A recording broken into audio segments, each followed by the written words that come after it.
Bienvenue à tous et à toutes. L'invité du jour, c'est maintenant.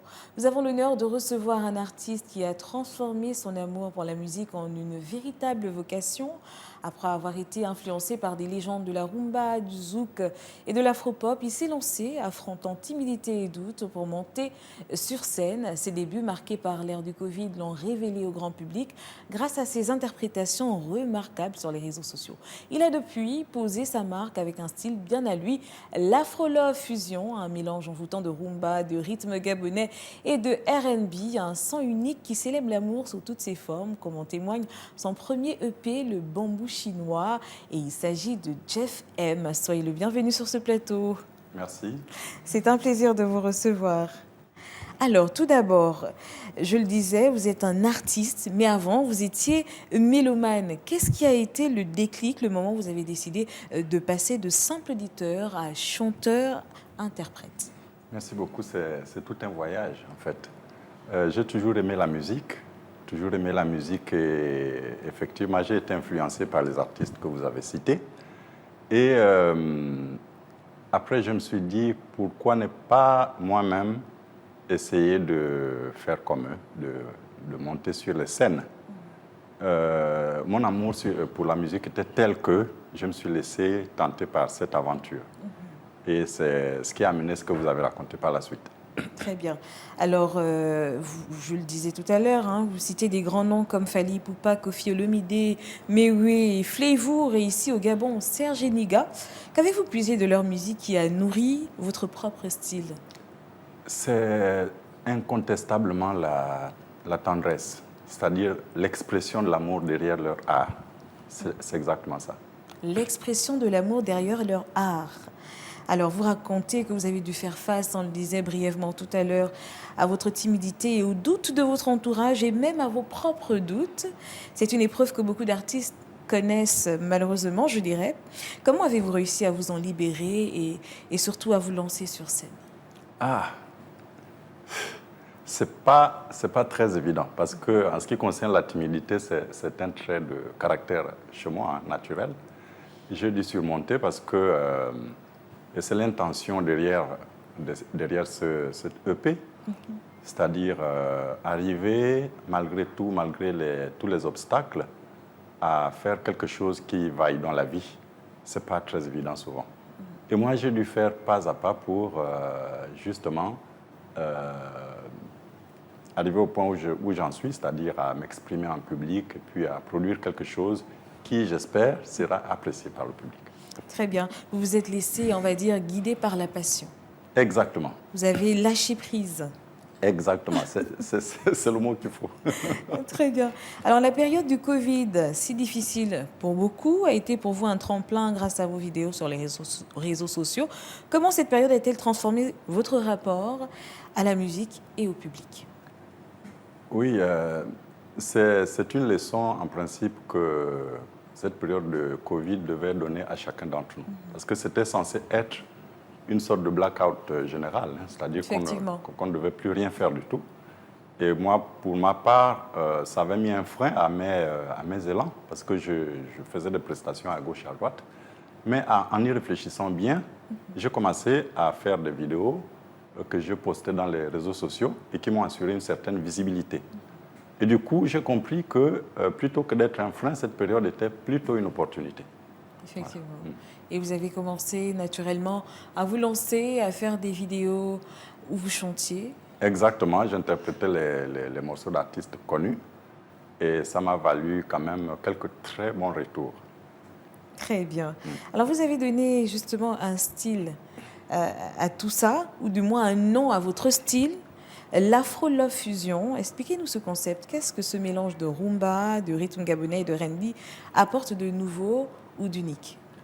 Ce style Afro-Love Fusion, c'est un style qui invite naturellement à la danse, qui invite à la tendresse, à l'amour, mais surtout qui invite à l'introspection. Et c'est là où j'interviens pour dire qu'au-delà de l'aspect ludique de la chanson, il y a le message que je souhaite porter, qui parle justement de mes propres expériences, hein, pour montrer quand même que il n'y a aucune excuse à ne pas être heureux. Wow. Voilà, il n'y a aucune excuse. Et donc, derrière ce mélange de styles que j'ai voulu exprimer en un seul style, la Flow Love Fusion, j'aimerais porter ce message pour dire, c'est vrai qu'il n'y a pas une norme au bonheur, il n'y a pas une norme à l'épanouissement, chacun le perçoit à son niveau, à sa manière, mais il n'y a aucune excuse pour ne pas être heureux. Très bien. Excellent, je dirais même magnifique. Alors depuis tout à l'heure, on tourne autour de l'amour parce que votre musique est centrée sur le thème de l'amour universel. C'est le cœur de votre premier EP d'ailleurs, le Bambou chinois. Pourquoi ce titre et que souhaitez-vous transmettre comme message à votre public à travers ces chansons? Ah, le bambou chinois. On raconte qu'en Chine, il y a une variété de bambou tout à fait particulière. Lorsqu'on met le grain en terre, au bout de 4 ans, il ne se passe rien. Ce n'est qu'à la 5e année qu'une petite tige commence à sortir. Et en une seule année, le bambou va atteindre une hauteur de 7 à 12 mètres. Wow. Qu'est-ce qui se passe? En réalité, pendant ces 5 années, le bambou a développé des solides racines qui lui permettent, en une seule année, à sortir au grand jour, en quelque sorte.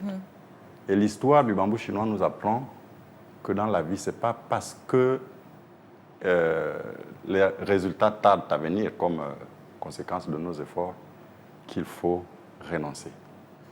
Très bien. Et qu'est-ce qu'on peut, ou du moins, où est-ce qu'on peut se procurer cet album-là?